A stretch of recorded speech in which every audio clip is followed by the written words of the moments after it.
Hello दोस्तों, स्वागत है आपका नई वीडियो में। आज अपन करेंगे फ्री फॉल। ठीक है, फ्री फॉल के बारे में बात करेंगे। फ्री फॉल क्या होता है, फ्री फॉल में जब कोई ऑब्जेक्ट होता है तो उसके ऊपर कौन कौन से फोर्स काम करते हैं, और वो जो फ्री फॉल में जब ऑब्जेक्ट होता है तो उसके ऊपर जो फोर्स काम करता है उसकी वैल्यू क्या होती है, उसके पढ़ेंगे अपन। ठीक है, जो उसका जो एक्सेलरेशन है वो चेंज होता है तो उसकी वैल्यू अपन पढ़ेंगे। ठीक, और अपन को फ्री फॉल के अंदर एक तो अपन को एक्सेलरेशन ड्यू टू ग्रेविटी पढ़ना है ना, जो आपका नया कॉन्सेप्ट होने वाला है। और दूसरा आपको क्या पढ़ना है, कुछ 3 इक्वेशंस है जिनसे आपके फ्री फॉल में मेजरमेंट में काम आती है। Motion in object influence by the gravitational force. तो उसके अंदर जो फ्री फॉल होता है तो उसमें आपके 3 इक्वेशंस काम आती है, तो इनको अपन देखेंगे। तो सबसे पहले चालू करते हैं कि फ्री फॉल क्या होता है। तो फ्री फॉल क्या होता है कि आप फ्री फॉल को कैसे समझ सकते हो कि any object या any object in motion under the influence of gravitational force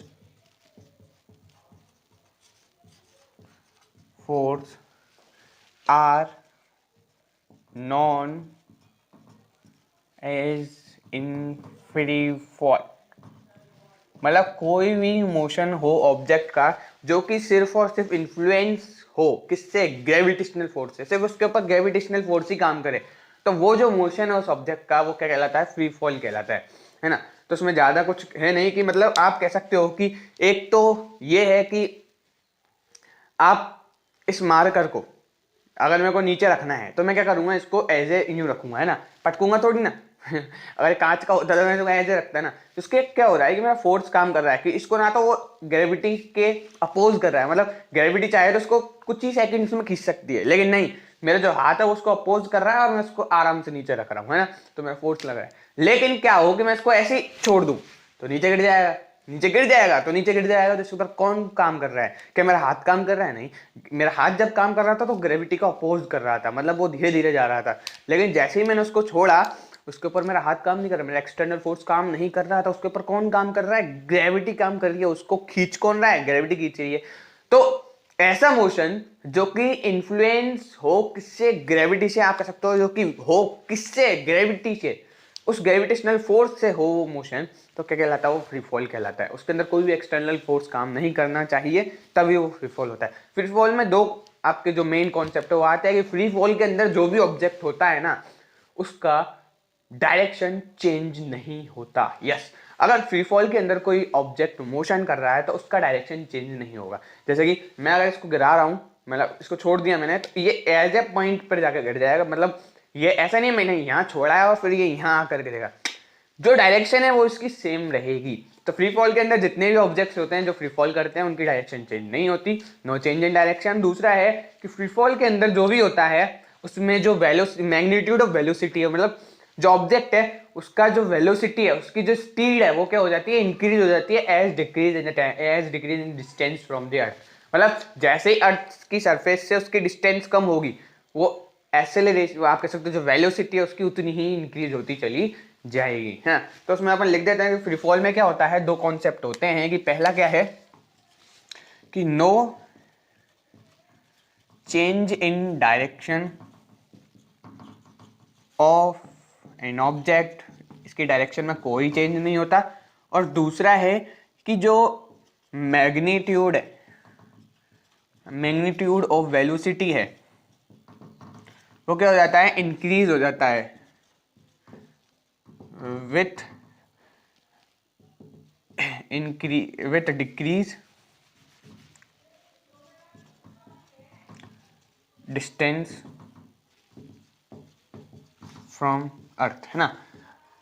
अर्थ की सरफेस से डिस्टेंस जितनी कम होगी, एक्सेलरेशन जो भी आपकी वेलोसिटी है, चेंज इन वेलोसिटी, जो मैग्नीट्यूड ऑफ वेलोसिटी है वो क्या हो जाएगी, इंक्रीज हो जाएगी। आप कह सकते हो कि चेंज इन वेलोसिटी क्या होता है, एक्सेलरेशन होता है। आप कह सकते हो कि चेंज इन वेलोसिटी, वेलोसिटी के अंदर टाइम के साथ में कोई चेंज क्या होता है, एक्सेलरेशन होता है। क्या होता है, एक्सेलरेशन। अब जरा बताइए, ये जो वेलोसिटी है वो किसकी वजह से, ग्रेविटेशनल फोर्स की वजह से। टाइम तो वो लगेगा ही जितना वो लगता है, तो वेलोसिटी जो है वो किसकी वजह से आ रही है? ग्रेविटेशनल फोर्स की वजह से। काम कौन कर रहा है? खींच कौन रहा है? ग्रेविटी खींच रही है। तो वेलोसिटी किसकी वजह से है? ग्रेविटी की वजह से। तो एक्सेलरेशन भी किसकी वजह से होगा? Due to gravity. यस, तो एक्सेलरेशन भी किसकी वजह से होगा? ड्यू टू ग्रेविटी होगा। उसको आप क्या लिखते हो? जी लिखते हो। एक्सेलरेशन ड्यू टू ग्रेविटी, जी। तो ये क्या होगा? एक्सेलरेशन ड्यू टू ग्रेविटी, है ना, इसके अंदर ये होता है। अब सुनिए, क्योंकि ये फोर्स जो है वो इन्फ्लुएंस है किससे? एक्सेलरेशन से। लेकिन कौन सा एक्सेलरेशन? Due to gravity. तो इसके ऊपर फोर्स कौन सा काम करेगा? F equal to M. यहाँ पर क्या था पहले? ए। यहाँ पर एक्सेलरेशन था, अब यहाँ पर एक्सेलरेशन होगा ड्यू टू ग्रेविटी। तो यहाँ पर ए हटाकर अपन क्या कर देंगे? जी लगा देंगे। तो यहाँ पर क्या हो गया? Acceleration due to gravity. तो फोर्स काम कर रहा है, वो क्या काम कर रहा है? Mass into acceleration due to gravity. तो उसको अपन जी लिखते हैं, तो वो काम कर रहा है। तो अब यहाँ पर जो एक्सेलरेशन ड्यू टू ग्रेविटी है उसकी कोई ऐसा यूनिट होगी, तो यस, तो SI unit of G acceleration due to gravity क्या होती है? मीटर पर सेकंड स्क्वायर। मतलब एक्सेलरेशन की भी वही थी ना, मीटर पर सेकंड स्क्वायर। कैसे होती है? क्योंकि देखो आप जानते हो एक्सेलरेशन क्या होता है? Velocity upon time. तो वेलोसिटी क्या होती है? Displacement upon time. तो डिस्प्लेसमेंट का डी अपॉन टाइम, और टाइम तो पहले से ही है, तो डिस्प्लेसमेंट को अपन मीटर में लिखते हैं और टाइम को अपन सेकंड में लिखते हैं। तो दो है तो मीटर पर सेकंड स्क्वायर। तो उसको बताने की जरूरत नहीं है, आपने वीडियो नहीं देखी है तो आप वीडियो जाकर देख सकते हो, ठीक है। तो ऐसे यूनिट ऑफ जो जी है वो क्या होती है? मीटर पर सेकंड स्क्वायर होती है। इसको आप कैलकुलेट कर सकते हो ना कि v आपको दे रखा है, v इक्वल टू क्या होता है? अरे मैंने न्यूटन वाले में सब बताया है, तो हम न्यूटन वाले कॉन्सेप्ट को जाकर देख सकते हो, बेसिक वीडियो को। तो एक्सेलरेशन ड्यू टू ग्रेविटी उसकी ऐसे यूनिट की होती है? मीटर पर सेकंड स्क्वायर।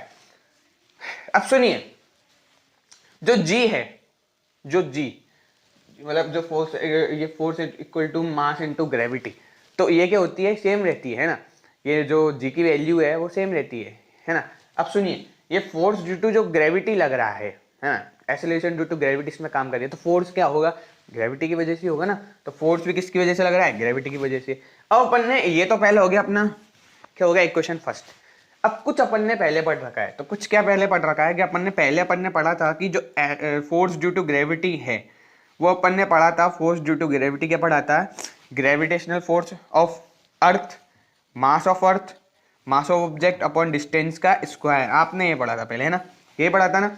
तो ये क्या है? Equation number second. ये आपने पहले पढ़ लिया कि फोर्स ड्यू टू ग्रेविटी यानी कोई भी ऑब्जेक्ट है जो अर्थ और किसी भी ऑब्जेक्ट के बीच में डिस्टेंस है, वो यहाँ पर क्या है? डी, है ना। डिस्टेंस क्या है यहाँ पर? डिस्टेंस बिटवीन टू ऑब्जेक्ट, है ना, अर्थ और दूसरे ऑब्जेक्ट के बीच की डिस्टेंस। जी क्या है यहाँ पर? ग्रेविटेशनल फोर्स या gravitational constant, universal law of gravitational constant है, जिसकी वैल्यू होती है 6.7 या 6.67 into 10 to power -11 newton metre square पर kg square. Mass of earth क्या होता है वो आपको बताएंगे अभी, 6 इंटू 10 की पावर 24 केजी, है ना। और मास ऑफ ऑब्जेक्ट वहां पर डिपेंड करेगा कौन सा ऑब्जेक्ट है ना, उसका मास कितना है, तो उसके ऊपर फोर्स कितना लगेगा ग्रेविटी के कारण, तो वो ये है। और ये क्या है कि उसके ऊपर फोर्स कितना लगेगा ग्रेविटी के कारण, ये क्या है? Free fall. ये फ्री फॉल वाली कंडीशन है ना। अब सुनिए, अब बाय यूजिंग इक्वेशन, है ना, तो इन दोनों की इक्वेशन को अपन यूज करके इक्वेशन और बना सकते हैं कि यहाँ पर एफ जी की जगह क्या लिख सकते हैं? M G. तो एम जी इक्वल टू क्या हो जाएगा यहाँ पर? G M M upon D square. ये भी मास ऑफ ऑब्जेक्ट है, ये भी मास ऑफ ऑब्जेक्ट है, तो आपके पास वैल्यू क्या आ गई? अब G equal to G M upon distance का स्क्वायर। अब यहाँ पर अपन एक बार समझे तो देखिए, यहाँ पर ये जो जी है, ये जो ग्रेविटी है ना, ये क्या है? Universal law of gravity, gravity constant है। और यहां पर जो एम है वो क्या है? मास ऑफ अर्थ है। यहां पर जो डी है ये डिस्टेंस है, ये क्या है? Distance between, distance from the अर्थ कह सकते हो, डिस्टेंस फ्रॉम अर्थ है उस ऑब्जेक्ट तक, है ना। तो ये है। तो सुनिए, अब क्या है? डिस्टेंस जो है ना वो ऐसे होती है कुछ, ये अर्थ है, इधर का मिड पॉइंट, और इधर से कोई ऑब्जेक्ट है वो फ्री फॉल कर रहा है, तो ये होती है डिस्टेंस। लेकिन अपन को इसको नहीं लेना है, तो इसको अपन क्या लिख सकते हैं? रेडियस लिख सकते हैं, यहाँ तक रेडियस। और अब ये हो गई डिस्टेंस। तो मतलब अर्थ की सरफेस से अगर उसकी डिस्टेंस को देखें तो वो क्या हो जाती है, अर्थ की सरफेस से हो जाती है। तो अर्थ की सरफेस के लिए अपन इसको आर लिख सकते हैं, तो ये आर का स्क्वायर। तो यहाँ पर जो रेडियस आ जाती है, डिस्टेंस हटकर क्या आ जाता है, radius from the surface of earth, उसकी जो डिस्टेंस वो क्या होगी, G M upon R square, उसकी अर्थ की सरफेस से डिस्टेंस ये होगी, रेडियस ऑफ द अर्थ है ना। तो ये आप स्क्रीनशॉट लेना चाहते हैं तो ले लीजिए। और ये जो आपका जो कॉन्सेप्ट है बहुत ज़्यादा क्या है, इंपॉर्टेंट है। अब जो कैलकुलेट करोगे आप जी की वैल्यू, उसके अंदर क्या है देखो, यहाँ पर जी क्या है, ये तो gravitation universal law of gravitation constant है ना, ये मास ऑफ अर्थ है। ये आर क्या है, यहाँ पर डिस्टेंस है किसके बीच में, अर्थ के सरफेस के और कोई ऑब्जेक्ट है जो भी है उसके बीच के डिस्टेंस। अब जो आर है ना उसको अपन एज ए अपन 6.4 इंटू 10 की पावर -6 मीटर मानते हैं ना। ये अपना क्या है, आप कह सकते हो एक एवरेज ले रखा है अपन ने कि इतने मीटर के एरिया में ही कोई एवरेज कोई ऑब्जेक्ट होगा, तो ये है। लेकिन क्या होता है कभी कभार कोई ऑब्जेक्ट पोल्स पर है, मान लो नॉर्थ पोल साउथ पोल, कहाँ पर होती है, पोल्स पर। तो जी की वैल्यू जो है ना वो सबसे ज्यादा कहाँ पर आएगी, पोल्स पर आएगी। पोल्स पे क्यों, नॉर्थ पोल और साउथ पोल पर, क्योंकि उधर से डिस्टेंस क्या हो जाती है अर्थ की कम। तो उस वजह से जो अर्थ की जो डिस्टेंस क्या हो जाएगी कम, तो डिस्टेंस कम हो जाएगी तो ग्रेविटी बढ़ जाएगी। क्यों बढ़ जाएगी, क्योंकि इनवर्सली प्रोपोर्शनल है। जो जी है अपना वो इनवर्सली प्रोपोर्शनल है किसके, डिस्टेंस के स्क्वायर के, और डिस्टेंस रेडियस दोनों में से एक। तो जो जी है वो डिस्टेंस के स्क्वायर के क्या है, इनवर्सली प्रोपोर्शनल है। इनवर्सली मतलब अगर डिस्टेंस बढ़ेगा तो ग्रेविटी घटेगी, और ग्रेविटी घटेगी तो डिस्टेंस बढ़ेगा, या डिस्टेंस घटेगा तो ग्रेविटी बढ़ेगी, और उल्टा होगा। तो नॉर्थ पोल और साउथ पोल पे क्या होता है, डिस्टेंस घट जाता है तो ग्रेविटी बढ़ जाती है। तो एक्सेलरेशन ड्यू टू ग्रेविटी जो नॉर्थ और साउथ पोल्स या पोल्स पे जो होती है ना, वो as a compare to equators पे ज्यादा होती है। मतलब आप कह सकते हो तो एक्सेलरेशन ड्यू टू ग्रेविटी है वो नॉर्थ, या आप कह सकते हो पोल्स पर क्या होता है, ज्यादा होता है बाय इक्वेटर्स पर। ये क्या है, पोल्स, और ये क्या है, इक्वेटर। तो जो जी की वैल्यू है वो पोल्स पर ज्यादा होती है और इक्वेटर पर कम होती है एज कंपेयर टू पोल्स। बस ये इतना डिफरेंट करता है, ज्यादा डिफरेंस नहीं है। जी की वैल्यू हर किसी पर सेम लगती है, अपन उसको मानते हैं सेम। लेकिन अगर डिस्टेंस बढ़ेगा तो आपको पता है इनवर्सली प्रोपोर्शनल है, अगर डिस्टेंस बढ़ेगा तो ग्रेविटी कम हो जाएगी, कम हो जाती है। तो जी की वैल्यू ऐसे डिफर करती है, तो आप ऐसे कह सकते हो, है ना। तो यहाँ पर 9.8 लगती है, वो भी अपन कैलकुलेट करेंगे अभी। अगर आपको स्क्रीनशॉट लेना है तो आप ले लीजिए। और ये सबसे इंपॉर्टेंट है, आप भूल मत जाना।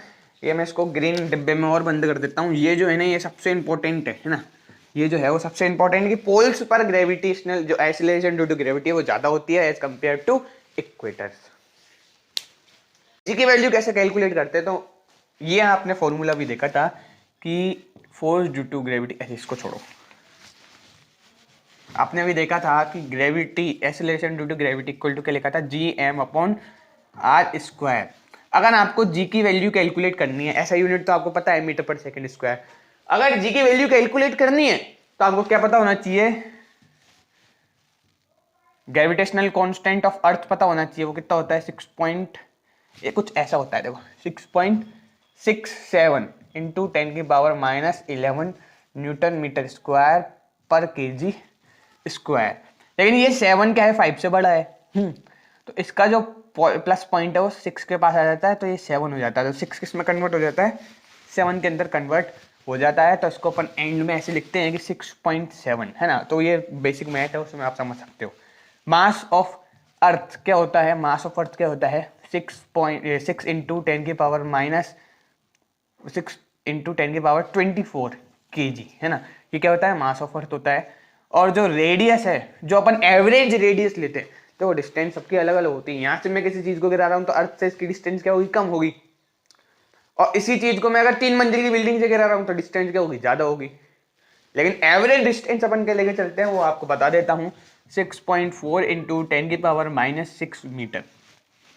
ये अपन लेके चलते हैं कि भाई साहब अर्थ की सरफेस से बाहर ओजोन जो भी है उधर तक जो डिस्टेंस वो इतनी है, उसके बीच में जो भी होगा तो उस पर यही वैल्यू लगेगी। ये आपको कुछ करना नहीं है, इसमें आपको कुछ नहीं करना है, गिवन है, आपको सिर्फ वैल्यू निकालनी होती है। तो ये आपको गिवन है, बस आपको यही रखना है। आपको जी की वैल्यू, आर की वैल्यू कम ज्यादा नहीं करनी, ठीक है, आपके हिसाब से नहीं करना, नहीं तो जी की वैल्यू ज्यादा कम हो जाएगी। एवरेज मान के चलते हैं कि जो एक्सेलरेशन ड्यू टू ग्रेविटी लगता है अर्थ के कारण, तो 9.8 मीटर पर सेकेंड ही लगता है हर चीज पर एवरेज। तो जब आप इस जी की वैल्यू कैलकुलेट करोगे इन सबको इसके अंदर रखकर, जब आप इसकी वैल्यू कैलकुलेट करोगे तो 6.7 इंटू 10 की पावर -11 इंटू 6 इंटू 10 की पावर 24 अपॉन 6.4 इंटू 10 की पावर -6, तो ये कैलकुलेट होकर के आएगी 9.8 मीटर पर सेकंड स्क्वायर आएगी। तो कौन आएगी? जी की वैल्यू आएगी, ये कुछ इतनी आएगी, है ना। ये एवरेज सबके लिए है ना, इक्वल है सबके लिए कि इतना ही लगेगा फोर्स। अगर आप अर्थ से बाहर हो तो कम लगेगा, क्यों? डिस्टेंस ज़्यादा है, डिस्टेंस ज़्यादा तो एक्सेलरेशन ड्यू टू ग्रेविटी कम। इनवर्स प्रोपोर्शनल लॉ लगता है इसके अंदर, इनवर्सली प्रोपोर्शनल कि मतलब जब भी 1 के कुछ होना तो वो क्या होता है? इनवर्सली प्रोपोर्शनल होता है। मैंने ऐसे बता दिया यार, और कुछ नहीं है ना, ठीक है, इनको लिख के मत लेना कॉपी में, बस इनवर्सली प्रोपोर्शनल लॉ होता है जिसके कारण जो भी प्रोपोर्शनल है वो मतलब उल्टा होता है। अगर डिस्टेंस बढ़ेगी तो ग्रेविटी घटेगा, ग्रेविटी बढ़ेगी तो डिस्टेंस घटेगा, ऐसे होता है, उल्टा होता है। तो 9.8 मीटर पर सेकेंड स्क्वायर का लग रही है इसकी ग्रेविटी, लग रही है एक्सेलरेशन ड्यू टू ग्रेविटी, हर ऑब्जेक्ट पे इतनी ही लगती है। लेकिन मैंने वही बात कि ये पोल्स पर क्या होती है, पोल्स लिखना था, ये क्या होती है? पोल्स पर ज्यादा होती है और इक्वेटर पर कम होती है ग्रेविटी। ग्रेविटी इक्वेटर पर कम होती है, पोल्स पर ज्यादा होती है। यहाँ के एनसीईआरटी लाइन में भी लिख रहा है the earth is not a perfect sphere. Earth एक परफेक्ट स्फीयर तो है नहीं, ओवल शेप है और थोड़ा घुमा हुआ है, कुछ एंगल पर घूमी हुई है अर्थ, तो ओवल शेप है। तो it is not a perfect square as the radius of the earth increases from the poles to the equator, the value of G become greater at the poles than at the equator. जो जो value है जी की वो कहां पर आप कह सकते हो ग्रेटर होती है? पोल्स पर एज कंपेयर टू इक्वेटर। तो जैसा कि आपने कहा था कि 3 इक्वेशंस के बारे में अपन पढ़ेंगे, तो देखो इसमें फ्री फॉल के अंदर 3 इक्वेशंस जो हैं वो अपनी मेनली आती है। उसके अंदर अपन क्या करते हैं, जो मोशन हो रहा है ऑब्जेक्ट का under the influence of gravitational force, उसको अपन 3 इक्वेशंस में देते हैं, जिसके अंदर अपन initial velocity, final velocity, distance covered, time taken, इनमें से किसी भी चीज को अपन निकाल सकते हैं उस ऑब्जेक्ट का। देखो as G is constant near the earth, अपन ने कहा था कि जी की वैल्यू जो अर्थ है ना उसके आसपास के रहती है, सब ऑब्जेक्ट पर सेम रहती है। मतलब अगर आप अर्थ सरफेस पर हो और अर्थ की सरफेस से आउटर सरफेस जो है अर्थ की उधर तक, अगर जो डिस्प्ले से अपन ने रेडियस लिया था 6.4 इंटू 10 की पावर -6 मीटर, उधर तक जितने भी ऑब्जेक्ट है उनके ऊपर जो gravitational acceleration due to gravity है वो बिल्कुल सेम लग रहा है, 9.8 मीटर पर सेकेंड स्क्वायर। तो उसी तरीके से अर्थ के आसपास, अर्थ के नियर जो भी ऑब्जेक्ट है उन पे जो जी की वैल्यू की रहती कांस्टेंट। तो all the equations for the uniform accelerated motion of object become valid with the acceleration A replace by v। तो ये जो एक्सेलरेशन, यूनिफॉर्म एक्सेलरेशन की जो मोशन से 3, ये वैलिड हो जाते हैं कि एक्सेलरेशन को जी से रिप्लेस कर दिया जाए तो, क्योंकि जी की वैल्यू रहती कांस्टेंट। तो द इक्वेशंस आर, 3 इक्वेशन कौन सी है? v equal to u plus A T, S equal to U T plus half A T square, और v square equal to U square plus 2as। यहाँ पर u क्या है? Initial velocity. अब ये इनिशियल वेलोसिटी टर्म आपने पहली बार सुना होगा, है ना। इनिशियल वेलोसिटी का मतलब ये है कि इस ऑब्जेक्ट को, अभी ये क्या है? एक्सेलरेशन के मतलब अभी इसका जो कह सकते हो वेलोसिटी है क्या है? 0, रुका हुआ है। लेकिन अगर मैं इसको छोड़ दूं तो इसका एक्सेलरेशन बढ़ते बढ़ते जब तक ये सरफेस के पास आएगा ये बहुत इंक्रीज हो जाएगा ना। इसको मैं अभी छोड़ दूं तो देखो कितना इंक्रीज हो गया इसका एक्सेलरेशन, पहले तो 0 था लेकिन अब इंक्रीज हो गया। तो इनिशियल यानी सबसे पहले उसकी वेलोसिटी क्या थी? 0, लेकिन फाइनल में आते आते उसकी वेलोसिटी कितनी हो गई? तो वो क्या है? फाइनल वेलोसिटी, जिसको अपन v से लिखते हैं। जैसे कि कार को अपन चलाते हैं तो कार को अपन ऐसा नहीं है कि डायरेक्ट टॉप 4th गियर पे अपन कार को स्पीड में ड्राइव करें। इनिशियल जो वैल्यू अपनी हो जाए 20 मीटर पर सेकंड स्क्वायर, सॉरी इनिशियल जो एक्सेलरेशन वो अपना हो जाए 20 मीटर पर सेकंड स्क्वायर, इतनी स्पीड से कार पकड़ी, ऐसा नहीं करते अपन। अपन क्या करते हैं? सबसे पहले गियर अपन न्यूट्रल करते हैं कार को, फिर अपन क्लच दबा कर गियर लगाते हैं, देन अपन पहले गियर में स्टार्ट करते हैं। तो इनिशियल वैल्यू इसकी क्या है? 0। अब डिस्टेंस कवर्ड, अब उस स्पीड के अंदर आपने कितनी डिस्टेंस कवर करी और कितने टाइम में। तो डिस्टेंस क्या है एस और टाइम क्या है टी। डिस्टेंस को अपन डी भी लिखते हैं, लेकिन यहाँ पर एस है तो एस लिखेंगे और टाइम टेकन टी, ठीक है। डिस्प्लेसमेंट को अपन डी लिखते हैं, डिस्प्लेसमेंट को डी लिखते हैं, डिस्टेंस को एस लिखते हैं, ठीक है। तो ये आपकी 3 इक्वेशंस है, वेरी इंपॉर्टेंट इक्वेशंस, मैं आपको इनको कहूंगा बहुत ज्यादा इंपॉर्टेंट इक्वेशन है, तो इसको आपको याद करना पड़ेगा। अब आप कहोगे सर यहाँ पर सब पे ए है, जी नहीं है, acceleration due to gravity G होना चाहिए, यहाँ पर सबके पास ए है, तो आप ए को जी से रिप्लेस कर दीजिए, क्योंकि वो एक्सेलरेशन अब लग किसकी वजह से रहा है, ग्रेविटी की वजह से लग रहा है ना। तो एक्सेलरेशन ड्यू टू क्या हो जाएगा, वो ग्रेविटी हो जाएगा। तो यहाँ पर आप सबको जी कर सकते हो, ठीक है, एक्सेलरेशन ड्यू टू ग्रेविटी है वो। लेकिन यहाँ पर जो टॉप मोस्ट बात जो आती है ना, वो आपकी ये 2 लाइन में लिखी हुई है, बहुत इंपॉर्टेंट है, एनसीईआरटी की लाइन है। By applying these equations we will take acceleration a, ये एक्सेलरेशन क्या है a due to gravity, to be positive. जब भी कोई इक्वेशन मोशन अप्लाई हो रहा है ना, इक्वेशन अप्लाई करते हैं अपन, जो एक्सेलरेशन है ए उसको अपन पॉजिटिव लेते हैं when it is in the direction of velocity. जब ये किसकी डायरेक्शन में हो, वेलोसिटी की, या in the direction of motion, तो उसको अपन ए लेते हैं। जैसे कि मानो ये अर्थ है अपनी सरफेस, और यहां से एक ऑब्जेक्ट फॉल हो रहा है, फ्री फॉल, तो इसके अंदर एक्सेलरेशन कहाँ लग रहा है, ऑब्वियसली बात है नीचे लग रहा है, वेक्टर क्वांटिटी नीचे लग रहा है, वेलोसिटी भी नीचे लग रही है ना, नीचे लग रहा है दोनों चीज। तो ये कौन सा मोशन हुआ, पॉजिटिव। ये क्या हुआ, पॉजिटिव, क्योंकि जो मोशन हो रहा है ग्रेविटी इसको नीचे खींचती है, तो मोशन भी नीचे होना चाहिए ना। तो एक्सेलरेशन भी कहां पर लग रहा है, नीचे, मतलब एक्सेलरेशन मतलब स्पीड कहां पर बढ़ रही है, नीचे बढ़ रही है। तो क्या है, दोनों पॉजिटिव। लेकिन मानो कि मोशन तो नीचे होता है, ग्रेविटी उसको नीचे खींचती है, लेकिन आप उसको ऊपर भेज रहे हो, उसका एक्सेलरेशन कहां पर हो रहा है, ऊपर, उसकी स्पीड बढ़ कहां पर रही है, ऊपर, मतलब ये मार्कर है, ये अभी गिर खा रहा है नीचे, लेकिन मैं इसको ऊपर फेंक रहा हूं, तो मैं अपोज कर रहा हूं, मैं इस डायरेक्शन का, इस मोशन की अपोज कर रहा हूं, तो ये क्या हो जाएगी, नेगेटिव। तो मतलब जब भी आप ग्रेविटेशनल फोर्स का अपोज करो, उल्टा करो उसका, तो वो नेगेटिव साइन आएगा। एक्सेलरेशन वो सेकंड लाइन में लिखा हुआ है, the acceleration will be negative when it opposes the motion, when it opposes the motion, when it opposes the gravitational force, है ना। जब ये इसको अपोज करेगा, जब जी को अपोज करेगा ये, देन ये क्या हो जाएगा, नेगेटिव हो जाएगा। कि मानो अब मैं यहाँ खड़ा हूं और मैं इस बॉल को ऊपर फेंक रहा हूं, अब ग्रेविटी तो नीचे खींचेगी, लेकिन एक्सेलरेशन कहां पर हो रहा है, ऊपर हो रहा है, तो दोनों उल्टे हैं, तो इसमें जी की वैल्यू क्या आएगी, इसमें हाँ जी की वैल्यू क्या आएगी, नेगेटिव, इसमें जी की वैल्यू क्या आएगी, पॉजिटिव। जी की मतलब ए की वैल्यू, एक्सेलरेशन वही तो जी एक्सेलरेशन, ठीक है। तो ये वेरी मोस्ट था। अब इन 3 इक्वेशन से अपन कुछ कॉन्सेप्ट को क्लियर करेंगे, अपन कुछ एग्जांपल लेंगे, न्यूमेरिकल लेंगे, उनको अपन समझेंगे। स्क्रीनशॉट लेना है, ले लीजिए। अब आपके सामने 2 क्वेश्चन है, वो सॉरी हाँ एक क्वेश्चन है, लेकिन 2 आपको इसके अंदर पूछे हुए हैं ना। तो उसमें क्या दे रखा है आपको, एज आपको पहले पढ़ना है, और आपको जो दे रखा है उसको आपको लिखना है। ये में सबसे बेसिक बात होती है आपको न्यूमेरिकल सॉल्व करने की। आपको न्यूमेरिकल से डर लगता है, पता है, ये न्यूमेरिकल के होते हैं, फिजिक्स में डर लगने वाले होते हैं, हमको भी लगता है कभी कभार ऐसा नहीं है। तो न्यूमेरिकल क्या होता है, आपके एन एंड एवरेज आपके अभी बहुत ईजी है ना, तो मैं मेरी तरफ से इजी कह रहा हूँ, है ना, आपको टफ लग रहा होगा, आपने पहली बार पढ़ा है, तो ये लगता है ना, ये नेचुरल बात है। हाँ न्यूमेरिकल सबको टफ लगते हैं, तो आपको उनको करना चाहिए। अब उनको टिप क्या होती है न्यूमेरिकल करने की, कि आपको ना जो न्यूमेरिकल दे रखा है, सबसे पहले उसको बिना घबराए हुए, जो आपको दे रखा है, जो आपको समझ में आ रहा है उसको लिख लीजिए। क्या, जो आपको समझ में आ रहा है उसको लिख लीजिए। टाइम दे रखा है, डिस्प्लेसमेंट दे रखा है, इनिशियल, फाइनल, वेलोसिटी दे रखी है, एक्सेलरेशन दे रखा है, जो भी दे रखा है वो आपको लिख लेना है ना। वो लिखने के बाद में फिर आपको देखना है कि वो पूछ क्या रहा है।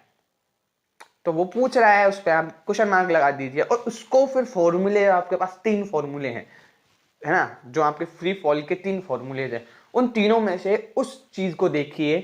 जैसे टाइम पूछ रहा है, तो टाइम देखिए उन 3 फॉर्मूले में से कौन से फॉर्मूले में टाइम आ रहा है, और जिस फॉर्मूले में टाइम आ रहा है उसमें देखिए कि और चीजें जो है वो मेरे को गिवन है, आप गिवन है, उस फॉर्मूले को यूज करिए, आपका न्यूमेरिकल इजी हो जाएगा। जैसे कि मैं आपको बताता हूँ पहले न्यूमेरिकल, मान लो मेरे को भी नहीं आता, तो है ना ऑब्जेक्ट, अब पहले सबसे पहले ना मैं आपको इजी करने के लिए 3 इक्वेशन यहाँ पे लिख दे रहा हूँ, जो मैंने अभी आपको बताई। v = u + at, है ना, और S equal to U T plus half A T square, ये हाफ है ना, और V square equal to U square plus 2as, ये 3 इक्वेशन हैं आपके पास। इसमें से आपको कम आपका जो सॉल्यूशन है वो करना है। सुनो, अब क्या है, एन ऑब्जेक्ट इज थ्रोन, अब ये ऑब्जेक्ट है एक बॉल मान लेता हूं, ये थ्रोन है यानी फेंकी गई है अपवार्ड, और इसको अपन क्या कर रहे हैं, अपवार्ड मतलब ऊपर की ओर। ये अर्थ सरफेस है, यहां से मैं इस ऑब्जेक्ट को, मैं खड़ा हूं और मैं इस ऑब्जेक्ट को ऊपर भेज रहा हूं, मतलब इसका जो मोशन है वो क्या हो रहा है, ऊपर हो रहा है। मतलब इसका जो आप कह सकते हो मोशन तो नीचे होना चाहिए था, ग्रेविटी जो है उसको नीचे खींचेगी, लेकिन मैं इसको ऊपर फेंक रहा हूँ, अपोज कर रहा हूँ, तो मैं इसका एक्सेलरेशन जो है मैं उसका ऊपर करवा रहा हूँ। क्या करवा रहा हूँ, ऊपर, है ना, अपोज कर रहा हूँ ग्रेविटी का, at the height of 10 metre. कितनी हाइट तक, 10 मीटर तक। मैं यहाँ पर मान लेता हूँ ये 10 मीटर की हाइट है, इधर तक मैं इसको क्या कर रहा हूँ, ऊपर फेंक रहा हूँ, ऊपर, है ना। तो मैं क्या कर रहा हूँ, ग्रेविटी का अपोज कर रहा हूँ, मेरा एक्सेलरेशन जो है वो लग रहा है ऊपर, लेकिन मोशन नीचे होना चाहिए था, है ना, मोशन का होना चाहिए था नीचे, क्योंकि ग्रेविटी उसको नीचे खींचेगी, लेकिन मैं ग्रेविटी का क्या कर रहा हूँ, अपोज कर रहा हूँ, मैं ऊपर फेंक रहा हूँ। तो जो एक्सेलरेशन है वो कैसा होगा, नेगेटिव होगा ऑब्वियसली, क्योंकि मैं ग्रेविटी का कर रहा हूँ अपोज, मैं ग्रेविटी से लड़ रहा हूँ, तो मेरे को नेगेटिव होना पड़ेगा, है ना, तो नेगेटिव, है ना। तो अब इसमें क्या है, आपको कुछ नहीं है, सबसे पहले क्या पूछ रहा है, calculate the velocity with the reach with which the object. अब क्या पूछ रहा है ये, वेलोसिटी। अब भैया आप एक चीज समझिए कि आपको 10 मीटर क्या दे रखी है, डिस्टेंस दे रखी है, मैं लिख देता हूं डिस्टेंस, जिसको आप एस लिखते हो, क्या है 10 मीटर, है ना, पहली चीज दे रखी है। दूसरा आपको दे रखा है कि आपने ऑब्जेक्ट को नीचे से ऊपर भेजा है, तो मतलब आप क्या करते हो, जब ऑब्जेक्ट को फेंकते हो तो क्या उसकी जो सबसे पहले आपने ऑब्जेक्ट को फेंका उसकी इनिशियल वैल्यू 0 होती है क्या, नहीं, आप अपनी पूरी ताकत लगाकर ऊपर फेंकते हो, तो यानी इनिशियल वैल्यू तो आपकी बहुत ज्यादा होगी, क्योंकि आपने पूरी ताकत लगा दी उसके अंदर, एक ही सेकंड के अंदर पूरी ताकत लगा के ऊपर फेंका है। तो मतलब ऐसे ही ऑब्जेक्ट ऊपर जाता है, ऊपर जाता है, ऊपर जाता है, ऊपर जाता है, ग्रेविटी नीचे लगती है, ऑब्जेक्ट ऊपर जा रहा है, तो स्पीड कम होगी, स्पीड कम होगी, तो एक पॉइंट ऐसा आता है कि ऑब्जेक्ट हवा में था, एक पॉइंट क्या आता है कि ऑब्जेक्ट खा हो जाता है हवा में, ये बॉल ऊपर जाएगी, ऊपर जाएगी, ऊपर जाएगी, ऊपर जाएगी, ग्रेविटी नीचे लग रही है, नीचे लग रही है, नीचे लग रही है, एक्सेलरेशन ऊपर ऊपर ऊपर ऊपर ऊपर, एक पॉइंट ऐसा आएगा कि बॉल रुक जाएगी हवा में और फिर दोबारा नीचे गिरना चालू कर देगी, तो वो बॉल जो रुकी वो क्या है, इसकी फाइनल वैल्यू है, उसको अपन वी लिखते हैं। वी क्या है, फाइनल वैल्यू, जो क्या हो जाएगी उसकी एट द पॉइंट 0, मतलब एक ऐसा पॉइंट आएगा जिसकी उसकी फाइनल वेलोसिटी वो क्या हो जाएगी, 0, लेकिन इनिशियल वेलोसिटी जो है उसकी वो तो ज्यादा होगी। तो अपन कह सकते हैं कि जो फाइनल वेलोसिटी है, फाइनल वेलोसिटी, तो दिमाग वाली चीजें हैं कि अगर अपन ऊपर फेंकेंगे, फाइनल वेलोसिटी को अपन वी से लिखते हैं, तो ऊपर फेंकेंगे तो फाइनल वेलोसिटी तो 0 होनी है, वो क्या हो जाती है, 0 मीटर पर सेकेंड हो जाती है, यस। अब उसकी इनिशियल वैल्यू क्या होगी, अब ये जो आपका जो क्वेश्चन देने वाला है गधा तो है नहीं, मैं अपने आप को गधा नहीं कह रहा, ठीक है, एनसीईआरटी गधा तो है नहीं, जो आपको वेलोसिटी पूछेगी और कौन सी वेलोसिटी, फाइनल, क्योंकि उसको खुद को पता है कि फाइनल वेलोसिटी तो 0 होनी है, तो ये तो पूछनी नहीं, वो क्या पूछेगी, इनिशियल वेलोसिटी पूछेगी कि भाई साहब अपने फोर्स जो अपनी वेलोसिटी जो दी थी उसको कितनी थी उसकी शुरुआत में, वो पूछ रही है आपसे, वो बताना है आपको।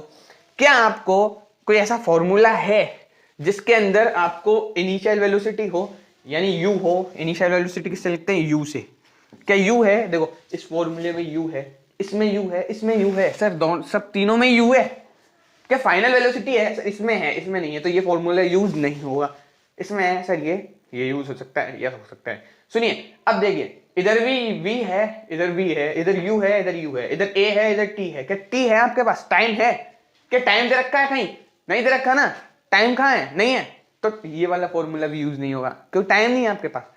ये v आपको दे रखा है, u आपको इनिशियल वेलोसिटी इनिशियल वेलोसिटी आपको निकालनी है, 2a acceleration due to gravity आपको पता है 9.8, यहां पर जो एक्सेलरेशन है